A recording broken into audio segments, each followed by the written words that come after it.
Good evening आप सभी को। आज हमारा एक नया चैप्टर चलेगा बेटा। चैप्टर कौन सा? ग्रेविटी, गुरुत्वाकर्षण। देखिए अध्याय 8 है ना, अध्याय 8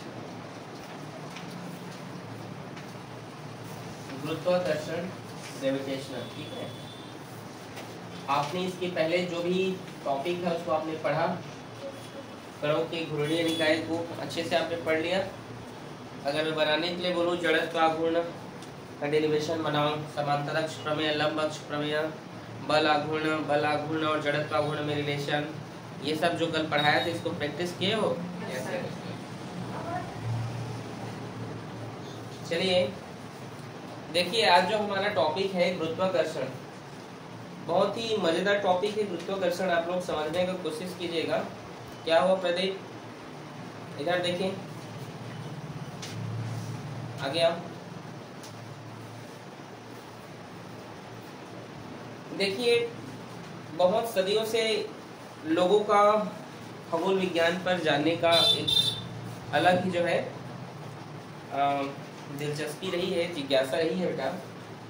पृथ्वी के बारे में जानने के लिए, यूनिवर्स के बारे में जानने के लिए, इन सभी के बारे में जानने का एक अलग ही एक मन में भाव रहता है कि नहीं? तो इसी भाव में बेटा हम इस चैप्टर में पढ़ेंगे, बहुत सारे टॉपिक पढ़ेंगे। जैसे हम पढ़ेंगे केपलर का नियम क्या है, न्यूटन का गुरुत्वाकर्षण का नियम क्या है, इन सभी पर हम चर्चा करेंगे। ठीक, आप जानते हैं कि हमारे जो आकाश है, हमारे जो आकाश स्काई हम देखते हैं, इसमें सूर्य, चांद, तारे, बहुत सारे जो ऑब्जेक्ट हैं, जो पिंड है, ठीक है, ये टिमटिमाते रहते हैं। जैसे आप देखें ना, तारे टिमटिमाते हैं कि नहीं? टिमटिमाते हुए क्या होते हैं? प्रतीत होते हैं। तो याद रखिएगा, जो तारे होते हैं या तारे, इन लोगों के पास क्या होती है? तारे या जो सूर्य है, इनके पास अपनी स्वयं की रोशनी होती है। याद रखिएगा जो मैं क्या बोल रहा हूँ। जो स्टार होते हैं या जो सन होते हैं, इन लोग पास अपने खुद की क्या होती है? रोशनी होती है। जबकि ग्रह जो होते हैं, जितने भी ग्रह हैं, इनके पास खुद की रोशनी नहीं होती है। वो दूसरों से क्या करते हैं? प्राप्त करते हैं। आ रहे समझ में? अब चांद को आप बोलोगे, चांद के पास क्या खुद की रोशनी होती है? नहीं, वो सूर्य से प्राप्त रोशनी को प्रकाशित करता है। समझ में आया? तो अनगिनत जितने भी तारे सितारे हैं, इनके पास खुद का क्या है? अपना, ठीक है, लाइट है। बाकी किसी के पास लाइट नहीं है। आ रहे समझ में आप लोग को? इन सभी को हम क्या कहते हैं? जो देखिए, ये जो हमारे कॉन्स्टेलेशन, मतलब जो हमारे जो तारामंडल है, इसमें बहुत सारे जो तारों के समूह को हम तारामंडल कहते हैं। आप सभी को पता है, बहुत सारे जो तारे होते हैं सभी को क्या कहते हैं? कॉन्स्टेलेशंस कहते हैं। दूध की नदी के समान दिखने वाली जो आकृति हमारी जो है, उसको मिल्की वे या आकाश गंगा कहते हैं।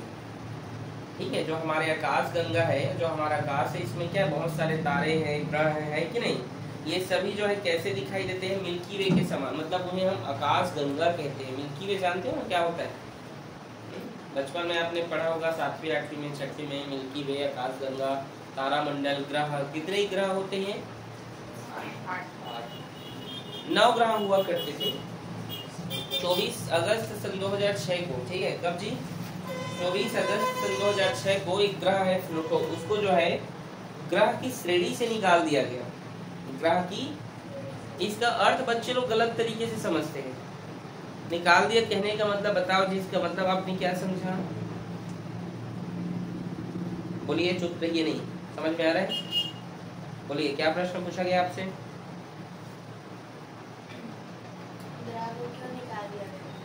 प्लूटो को, जो यम है, उसे जो है ग्रहों की श्रेणी से निकाल दिया गया। इस शब्द का अर्थ आप क्या समझते हैं? इस सेंटेंस का, इस वाक्य का मतलब आप लोग क्या समझते हैं? आप बोलिए लीला। आवाज जोर से बोले, यहाँ तक सुनाई देना चाहिए। बोलो।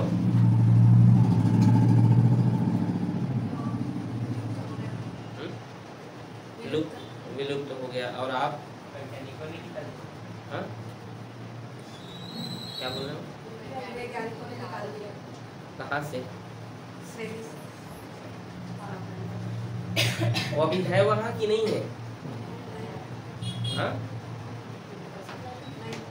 आप बताइए। श्रेणी से निकाल दे मतलब ये है उस अपने जगह पे कि नहीं है? कौन बोल रहा है? और आप? तो विलुप्त होने का मतलब जैसे गायब ही हो जा रहा, जैसे वो एक था ना, जैसे जिराफ में, सॉरी डायनासोर्स गायब हो गए, वैसे ही गायब हो गया है। क्यों जी प्रदीप, यही बोलना चाह रहे हो ना? नहीं, वो अपने जगह पर ही है, उसे मान नहीं रहे कि अब वो जो है फ्लोटर। मैं जान रहा हूँ आप लोग बचपन से यही पढ़ते आ रहे हो। पहले 9 ग्रह हुआ करते थे। 24 अगस्त को 2006 में 24 अगस्त 2006 को क्या कर दिया गया? प्लूटो नामक एक ग्रह को वैज्ञानिकों ने ग्रह की श्रेणी से निकाल दिया। ग्रह की श्रेणी से निकाले हैं, लेकिन वो तो अभी भी है भाई वहां पे। लुप्त कैसे होगा? वो लुप्त कैसे होगा बताओ? लुप्त होने का मतलब वो इस यूनिवर्स में एग्जिस्ट ही नहीं करता है। और वैज्ञानिकों में इतना सामर्थ्य है कि वो लोग उतने ऊपर में चलकर इतना उतना बड़ा ग्रह को कैसे तो आप लोग गलत तरीके से उसे निकालने का मतलब होता है अब उसे वो लोग ग्रह नहीं मान रहे हैं। हम जिस पृथ्वी पर रहते हैं, देखिए जिस प्रकार हम इस पृथ्वी पर रहते हैं, ऐसी जो है बहुत सारे अनगिनत जो है ग्रह जो है इस यूनिवर्स में। हम तो सिर्फ पृथ्वी के बारे में जानते हैं ना बेटा, कि पृथ्वी पर जीवन है करके। अभी मंगल ग्रह पर जीवन है बोला जा रहा है, ठीक है। तो हम तो खाली एक चीज, एक छोटे से ग्रह में रहते हैं, तो हम कैसे बोल सकते हैं कि दूसरे ग्रह में क्या पता जीवन होगा भी? हमें क्या पता अभी। वैज्ञानिक अभी जो है प्रयास कर रहे हैं और जो है आकाश के बारे में जानने की कोशिश कर रहे हैं, यूनिवर्स के बारे में जानने की कोशिश कर रहे हैं। प्लूटो को श्रेणी से निकालने का मतलब है अब उसको वो अपने जगह पर ही है। वो आज भी जो है सूर्य के चारों, ये यदि सूर्य है तो सूर्य के चारों ओर क्या कर रहा है? मान लीजिए प्लूटो है तो आज भी क्या कर रहा है? सूर्य के चारों ओर क्या कर रहे हैं? यहाँ चक्कर लगा रहे हैं, समझे? वो कल भी लगाता था, वो आज भी लगा रहा है। उसको ये पता नहीं है कि उसको ग्रह नहीं मारना है, उस बेचारे को नहीं पता है, ठीक है। आ रहा है समझ में आप लोगों को? समझे कि नहीं? याद रहेगा क्या बोला मैंने?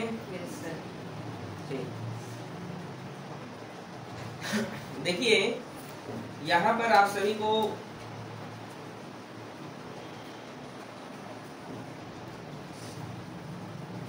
जैसे पृथ्वी, जैसे आप जानते हैं हमारे पास 8 ग्रह हैं, बुध, शुक्र, पृथ्वी, मंगल, बृहस्पति, शनि, अरुण, वरुण।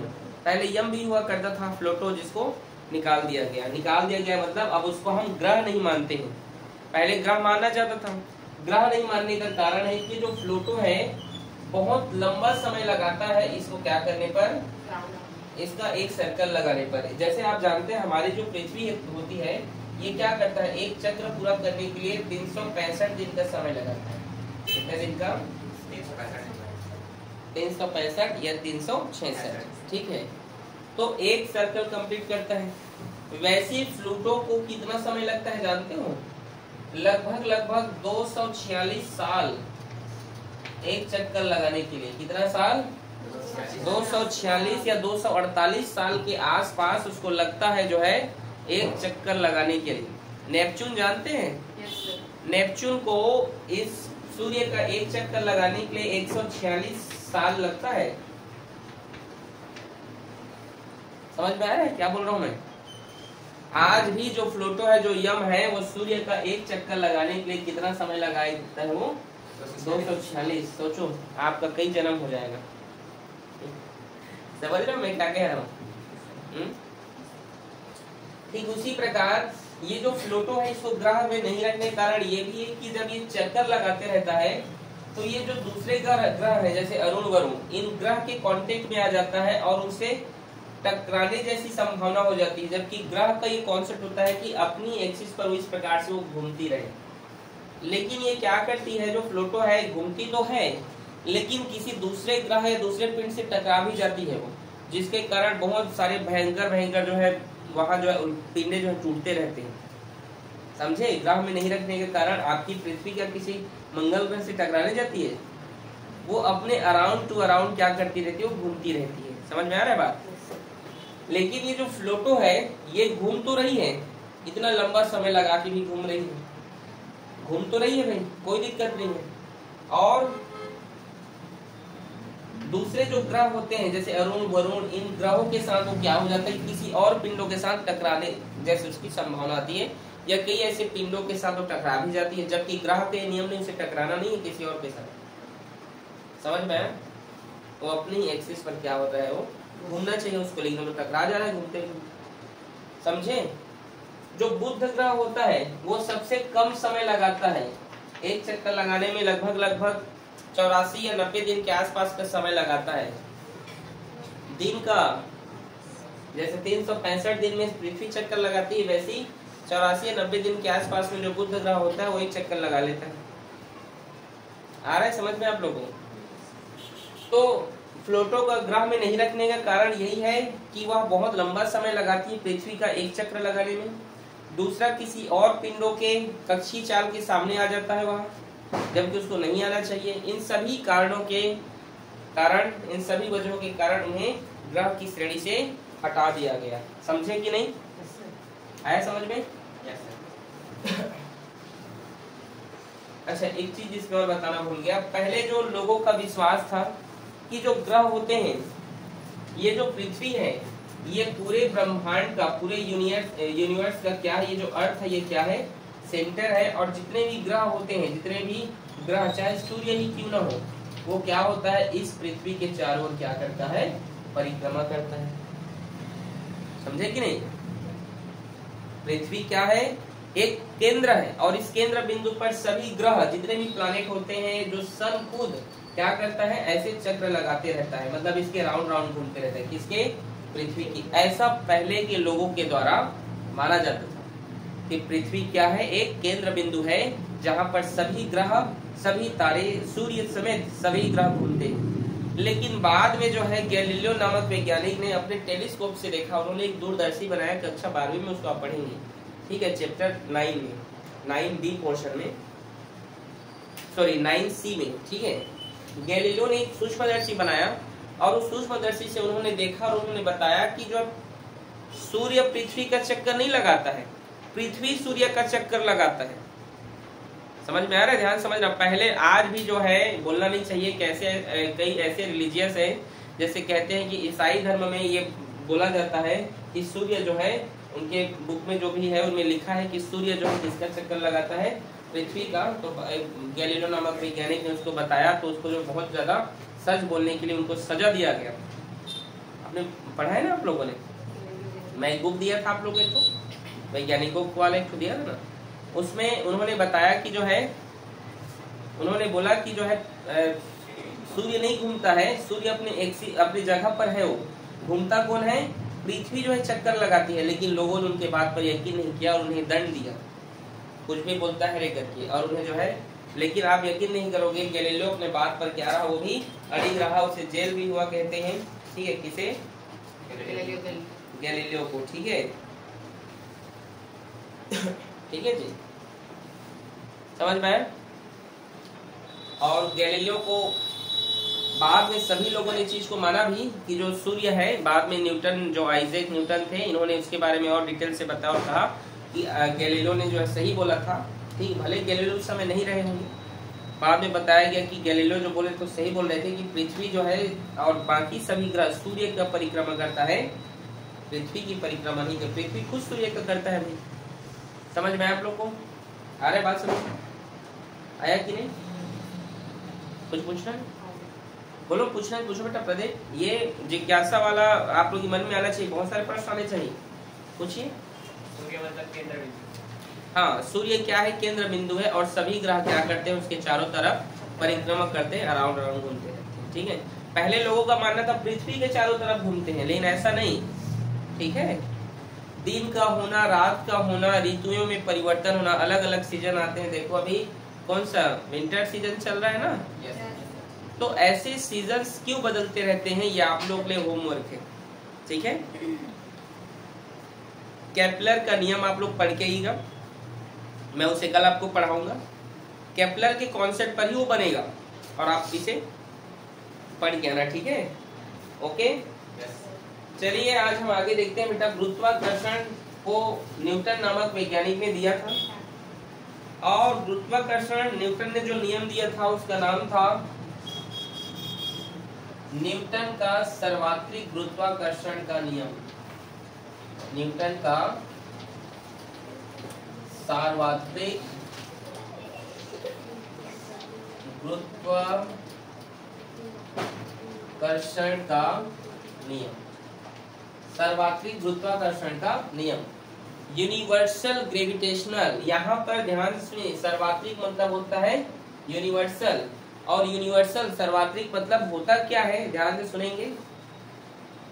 सर्वात्रिक मतलब होता है बेटा कि न्यूटन ने जो नियम दिया, न्यूटन ने जो, वो पृथ्वी के सभी जगहों के लिए लागू होगा। जरूरी नहीं कि पृथ्वी के लिए लागू होगा, वो मंगल ग्रह, बुध ग्रह, सभी ग्रह, यूनिवर्स, सूर्य, चंद्रमा, तारे, सभी ग्रहों के लिए न्यूटन का कॉन्सेप्ट है। यूनिवर्सल मतलब सब के लिए, आपके इलेक्ट्रॉन और प्रोटॉन के लिए भी। वो किसी एक पर्टिकुलर चीज के लिए नहीं बोले। यूनिवर्सल कॉन्सेप्ट का मतलब है कि सभी जगह उन्होंने जो नियम दिया है न्यूटन ने, वो यूनिवर्सल है। मतलब सभी ग्रह, चाहे आप मंगल ग्रह की बात करें, चाहे आप चांद की बात करें, चंद्रमा की, चाहे आप पृथ्वी की बात क्यों न करें, चाहे इलेक्ट्रॉन या प्रोटॉन की बात क्यों न करें, सभी जगह क्या है, न्यूटन का यह नियम लगा है। ठीक है, समझे कि नहीं आप लोग? सर्वात्रिक कर्ण और गुरुत्वाकर्षण मतलब यहाँ पर आकर्षण, एट्रैक्शन, वो एक दूसरे को इस प्रकार से अट्रैक्ट करके रखी है। जैसे आप जानते हैं ये जो हमारी पृथ्वी है, ये हमारी क्या है, पृथ्वी अर्थ है, और इसके चारों तरफ ये जो मून है ये इस प्रकार से घूमते रहता है, अराउंड अराउंड घूमते रहता है कि नहीं। ये एक दूसरे से अट्रैक्ट है, और इन दोनों के बीच ग्रेविटी, गुरुत्वाकर्षण का नियम लग रहा है। तो न्यूटन का गुरुत्वाकर्षण, यूनिवर्सल जो ग्रेविटेशनल लॉ है, ये किसी सिर्फ यही के लिए या किसी अलग अलग जगह के लिए बदलती नहीं है। गुरुत्वाकर्षण बदलता नहीं है, ये चेंज होने वाला नहीं, ये आप याद रखिएगा। ठीक है, समझे बात को? समझ में आया कि नहीं? चलिए आगे देखते हैं। मान लेते हैं यहाँ पे दो पिन है, एक पिन M1 है और दूसरा पिन क्या है, M2। इन दोनों की बीच की दूरी हम मान लेते हैं R है, और इन दोनों के बीच एक अट्रैक्शन फोर्स लग रहा है A। बेटा आगे देखिए, नीचे देखो, क्लास से भगा दूंगा। समझ में आ रहा है सभी को? देखिए यहाँ पे न्यूटन ने जो स्टेटमेंट दिया था वो उसको आपको लिखना है। क्या स्टेटमेंट दिया था अभी बताऊंगा, ठीक है? तो F proportional to M1 M2 M1 into M2 F proportional to 1/r²।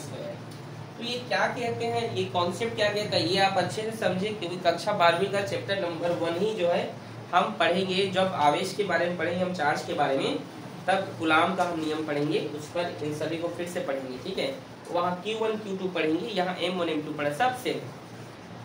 तो क्या है परिभाषा, ध्यान सुनेंगे। किन्हीं दो पिंडों के बीच, ध्यान सुनिए, ये दो पिंड है, दो ऑब्जेक्ट है, किन्हीं दो पिंडों के बीच लगने वाला, क्या करने वाला, ध्यान सुनिए, रटने वाला नहीं है, पहले एक बार समझिए। किन्हीं दो पिंडों के बीच लगने वाला आकर्षण बल उन पिंडों के गुणनफल तथा उन दोनों के बीच की दूरी के वर्ग के व्युत्क्रमानुपाती होती है। इसे ही हम न्यूटन का सर्वात्रिक गुरुत्वाकर्षण का नियम कहते हैं। रटने वाला बात है क्या? ध्यान से सुनो। किन्हीं दो पिंडों के बीच लगने वाला आकर्षण बल, किन्हीं दो पिंडों के बीच लगने वाला आकर्षण बल उन दोनों पिंडों के, ध्यान देखिए, उन दोनों पिंडों के द्रव्यमान का गुणनफल, उन दोनों पिंडों के द्रव्यमान के गुणनफल तथा उनके बीच की दूरी, आर मतलब दूरी है, तथा उनके बीच की दूरी के वर्ग के व्युत्क्रमानुपाती होती है।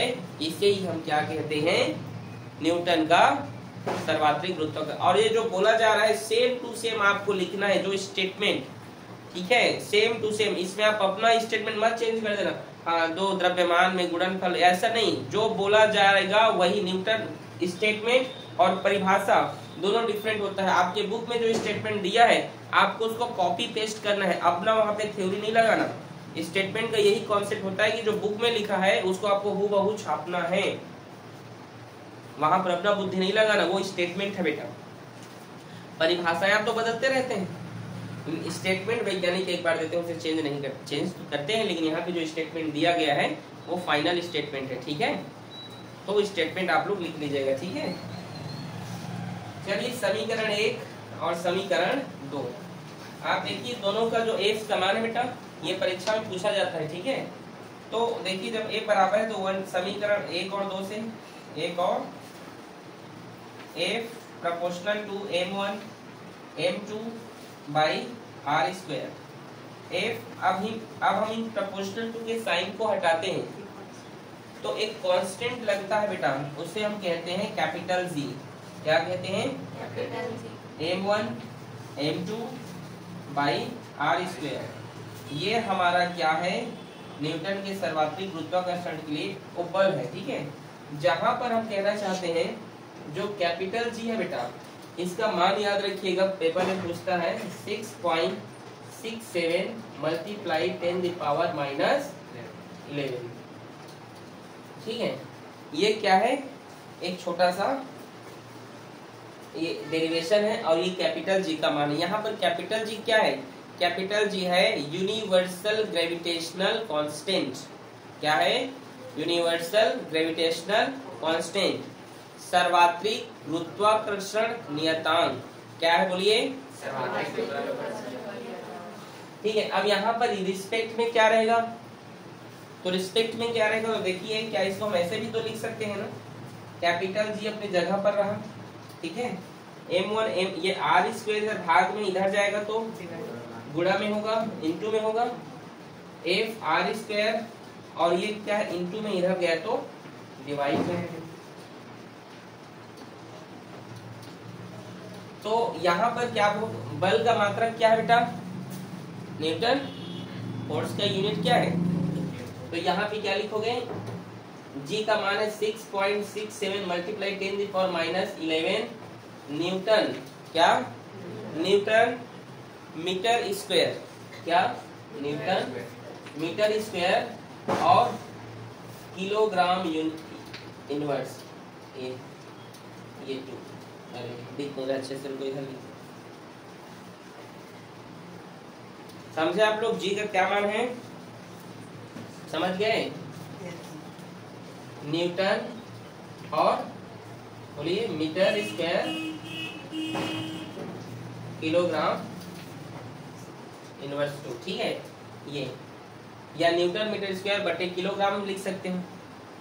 ठीक है, किलोग्राम स्क्वायर या इंटू में लिखना तो इस प्रकार से। ठीक है, ये क्या है? इसका यूनिट है। अगर आपको पूछे कैपिटल जी का मान क्या है तो 6.67 मल्टीप्लाई 10⁻⁻11 m kg -2 और ये स्क्वायर यहाँ पर। ठीक है, आ रहा है समझ में? yes.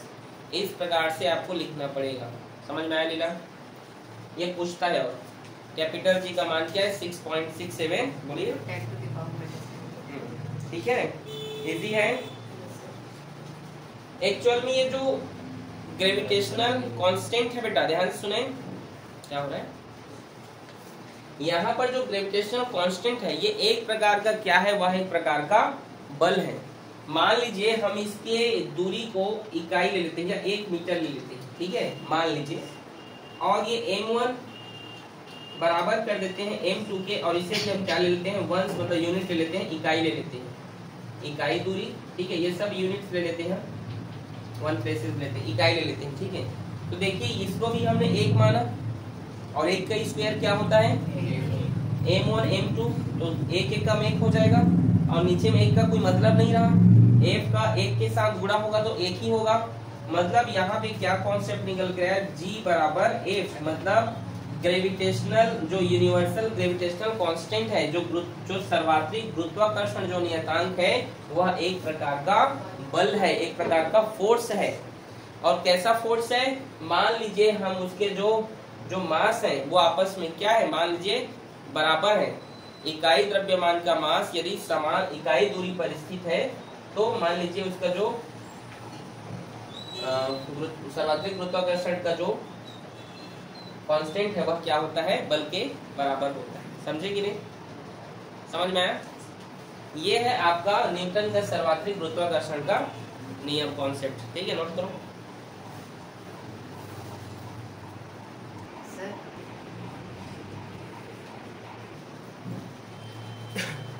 अब इसी कॉन्सेप्ट में अब हम आगे देखते हैं बेटा, स्मॉल जी और कैपिटल जी में रिलेशन। ये बहुत इंपॉर्टेंट है, आपकी परीक्षा में आता है। स्मॉल जी और सबकी स्कूल में आता है बेटा, ये अच्छे से समझिएगा इसको। ठीक है, स्मॉल जी और कैपिटल जी में संबंध। ठीक है, समझ गए? स्मॉल जी और कैपिटल जी में संबंध।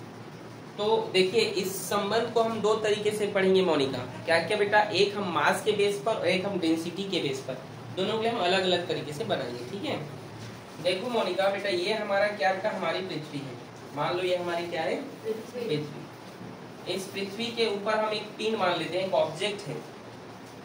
ये हमारी पृथ्वी है और इस पृथ्वी के ऊपर क्या है, एक मास, स्मॉल मास है ये। ठीक है, और ये हमारी पृथ्वी है जिसका जो यहाँ जो रेडियस है बेटा, ये क्या है, कैपिटल आर है। ये हमारा अर्थ है और इसका टोटल मास है कैपिटल एम। पृथ्वी का जो मास है वो क्या है बताइए, कैपिटल एम। ठीक है, और यहाँ पे स्मॉल एम क्या है, उस छोटे से ऑब्जेक्ट या पिंड का क्या है, मास है। समझ में आया कि नहीं? ठीक है, वो स्मॉल मास है। ठीक, कोई दिक्कत किसी को? ये हमारा अर्थ है। ठीक है, हम जानते हैं, क्या जानते हैं, देखिए स्मॉल जी क्या होता है बेटा, स्मॉल जी को हम कहते हैं ग्रेविटेशनल एक्सीलरेशन, गुरुत्वीय त्वरण। और गुरुत्वीय त्वरण का जो मान होता है बेटा, स्थान के अनुसार बदलते रहते हैं। यदि आप पृथ्वी के ऊपर जाएंगे या गहराई में जाएंगे तो उसका, या केंद्र की ओर जाएंगे तो उसका जो मान होता है वो बदलते रहता है। ठीक है सर, समझ नहीं आया कि स्मॉल जी है क्या? देखो बेटा, यदि आप किसी वस्तु को, मान लीजिए ये वस्तु चौक है, इसको यदि मैं नीचे फेंकूंगा तो गुरुत्वाकर्षण के कारण ये क्या होगा, नीचे आएगा। लेकिन ये जिस कंपन या जिस वेलोसिटी से आएगा वो गुरुत्वीय त्वरण से ये नीचे आएगा। आ तो रहा है गुरुत्वाकर्षण के फोर्स के कारण, लेकिन वो जो हलचल हो रहा है इसमें क्या है, उसका गुरुत्वीय त्वरण है। समझे कि नहीं? त्वरण की डेफिनेशन आप जानते हैं, चेंज ऑफ वेग में परिवर्तन की दर, चेंज ऑफ वेलोसिटी। तो वेग में परिवर्तन, वेग जो है उसमें परिवर्तन होगा, तो वही क्या है, गुरुत्वीय त्वरण क्या है, गुरुत्वाकर्षण के बल के कारण वो नीचे खींचा रहा है। और जब वो नीचे आ रहा है तो उसमें गुरुत्वीय त्वरण के कारण वो आ रहा है। तो ये याद रखना, गुरुत्वीय त्वरण स्मॉल जी परिवर्तित है, लेकिन कैपिटल जी क्या चेंजेबल है? क्या कैपिटल जी का मान परिवर्तनशील है? और स्मॉल जी का मान है, वो जगह के अनुसार बदलते रहता है, याद रखिएगा। या अगर ऊपर जाएंगे नीचे जाएंगे तो बदलते रहते हैं स्मॉल जी का। तो हम जानते हैं बल बराबर क्या होता है बेटा, F equals to mass into acceleration. यहाँ पर हम g मान लेते हैं क्योंकि यहाँ पर ग्रेविटेशनल एक्सीलरेशन देख रहे हैं हम, तो इसीलिए इसको हम g मान लेते हैं। इसको बेटा इक्वेशन नंबर फर्स्ट दिए। हम अभी देखते न्यूटन के यूनिवर्सल कॉन्सेप्ट से हमने क्या देखा, m1 m2 by r square. तो यहाँ पर इस पृथ्वी का मास m और इस छोटे से पिंड का मास क्या है, स्मॉल है, और इसका डिस्टेंस हमने क्या लिया यहाँ पे, आर स्क्वायर। समझ गए? समझे कि नहीं आप लोग? आया? इसे हम बेटा इक्वेशन नंबर 2 मान लेते हैं। ठीक है, कोई दिक्कत किसी को? यहाँ तक नहीं ना? समीकरण 1 और 2 से, समीकरण 1 और 2 से आप देखिए दोनों का LHS समान है तो RHS भी समान होगा। LHS क्या है, दोनों का समान है तो RHS भी होगा। तो mg बराबर क्या होगा, अच्छा यहाँ पे एक कैपिटल जी रहेगा ना, लिखना भूल गए। अभी हमने देखे ना capital G m1 m2 by r इसको लिखे हो ना, ये लिखना भूल गए। ठीक है, तो यहाँ पे देखिए क्या है, कैपिटल जी, कैपिटल M और स्मॉल m। उसमें m1 m2 पिन थे, लेकिन यहाँ पे कैपिटल M स्मॉल m है, तो इसलिए कैपिटल M स्मॉल m लिखे हैं। ठीक है, m1 m2 क्यों नहीं लिखे सर, मत बोल देना। ठीक है, और नीचे में क्या है, r स्क्वायर। ये स्मॉल m से ये स्मॉल m कैंसिल हो गया, तो यहाँ पे g का मान निकल कर आया बेटा, capital G capital M by r square. ये क्या है इस स्मॉल जी का वैल्यू। समझ आ रहा है फिजिक्स? मजा आ रहा है? आगे देखिए, ये द्रव्यमान मास के बेस पर बेटा, ये द्रव्यमान की कांस्टेंट पर ये फॉर्मूला है। इसी को यदि हम डेंसिटी, एक और फॉर्मूला होता है, इसको हम इक्वेशन नंबर, ये फाइनल इक्वेशन डेरिवेशन है यहाँ इसके लिए, मास के लिए। यदि हम घनत्व के लिए ले लें, किसके लिए? घनत्व के बेस पर माने हम, किस बेस पर माने? यदि हम घनत्व के फॉर्म में यदि हम ले, डेंसिटी के फॉर्म में यदि इसको हम सॉल्व करें बेटा, किस फॉर्म में? डेंसिटी के रूप में। तो आप जानते हैं density equals to mass by volume होता है। आप जानते हो ना कि D इक्वल्स टू क्या होता है? मास बाई वॉल्यूम। और हमारी पृथ्वी कैसी है? गोल है। और गोले का आयतन क्या होता है? वॉल्यूम ऑफ स्फेरिकल क्या होता है? नहीं पता? 4/3 पाई आर का क्यूब, पढ़े हो 10वीं में? 4/3 पाई आर का क्यूब। क्या इसको मैं ऐसे भी तो लिख सकता हूँ बेटा? m equals to d into भी लिख सकता हूँ? लिख सकता हूँ कि नहीं रहे? ठीक है। यहाँ पे देखिए m और d, और आप जानते हैं कि v का मान क्या होता है बेटा जी? 4/3 और पाई आर का क्यूब। ये v का मान 4/3 पाई आर क्यूब क्यों लिखा? v मतलब आयतन, और हमारी पृथ्वी कैसी है? गोल है। और गोले का आयतन क्या होता है? 4/3 पाई आर का क्यूब। समझ में आया? आया कि नहीं आप लोग को? अब इस मान को हम क्या कर देंगे? समीकरण जो 3 दिखाई दे रहा है उसमें हम पुटअप कर देंगे। ठीक है, समीकरण 3 से अगर आपको पूछे तो आप ये भी बना सकते हो, ये भी बना सकते हैं, दोनों बना लीजिएगा। ठीक है, परीक्षा में समीकरण 3 से, लेकिन साफ साफ जैसे मैं बना रहा हूँ वैसे लिखिएगा तब। ठीक है, तो समीकरण 3 में क्या बेटा? जी और ये कैपिटल जी, और इस कैपिटल एम का मान क्या है यहाँ पे? डी, और है 4/3 पाई आर का क्यूब, और नीचे में बेटा आर का स्क्वायर। फिर जी, ये आर स्क्वायर इस आर क्यूब से कैंसिल हो जाएगा। अब यहाँ पर कितना आर बचेगा? एक आर बचेगा। तो ये लिख लीजिए कैपिटल जी। तो पहले तो 4/3 को लिख लो, 4/3। ठीक है, जी 4/3 पाई, और जी आर, और ये डी, ये बचा है। ये डेंसिटी के फॉर्म में जो है क्या है? स्मॉल जी का मान है। ये बहुत इंपॉर्टेंट है, ये आगे हमारा काम आएगा। ये सूत्र तो बहुत यूज होगा भी, ऊंचाई में, गहराई में, केंद्र में जाने पर, और ये भी यूज होगा बेटा। ठीक है, जो स्मॉल जी होता है बेटा जी, इसका जो न्यूमेरिकल या आंकिक जो मान होता है वो होता है 9.8 मीटर प्रति स्क्वायर। ये याद रखिएगा। ठीक है, आ रहा है समझ में? क्या होता है बोलिए? 9.8 मीटर सेकेंड स्क्वायर। ठीक है, क्या होता है? 9.8 मीटर प्रति सेकेंड स्क्वायर। याद रहेगा? ये आपका स्मॉल जी और कैपिटल जी में क्या आ गया बेटा? यहाँ पे रिलेशन आ गया। किसी को दिक्कत? कुछ पूछना है इसमें? पूछिए। कहीं पर समझ में ना आया हो तो मैं बताऊंगा। पूछो बेटा। इधर आप लोग, हाँ क्या बोले? आगे कोई चीज पूछना है पूछिए बेटा, कहीं पर अगर समझ में ना आया हो तो। इधर मुस्कान, आपको प्रिया, रिया, मोनिका। आज के लिए बस इतना ही बेटा। मिलते हैं कल एक नए लेक्चर के साथ। ठीक है, कल आगे का लेक्चर हम कंप्लीट करेंगे। कल हम आपको, अच्छा आप लोग को मैं होमवर्क दिया हूँ। होमवर्क क्या है फिर से सुन लीजिए। क्या होमवर्क है बताइए?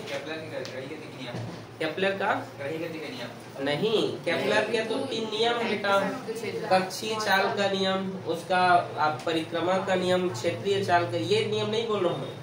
मैंने कहा कि आप दिन रात क्यों होते हैं, ऋतु परिवर्तन क्यों होता है, इसके बारे में आप लोग बताइएगा। ठीक है? ठीक है। आपने देखा है कि 14 दिन बाद पूर्णिमा लग जाता है, 14 दिन बाद अमावस्या हो जाता है, लगता है ना? कृष्ण पक्ष, ये ऐसा क्यों होता है? तो आप इसका आंसर ढूंढ के लाइएगा। ठीक है? ओके।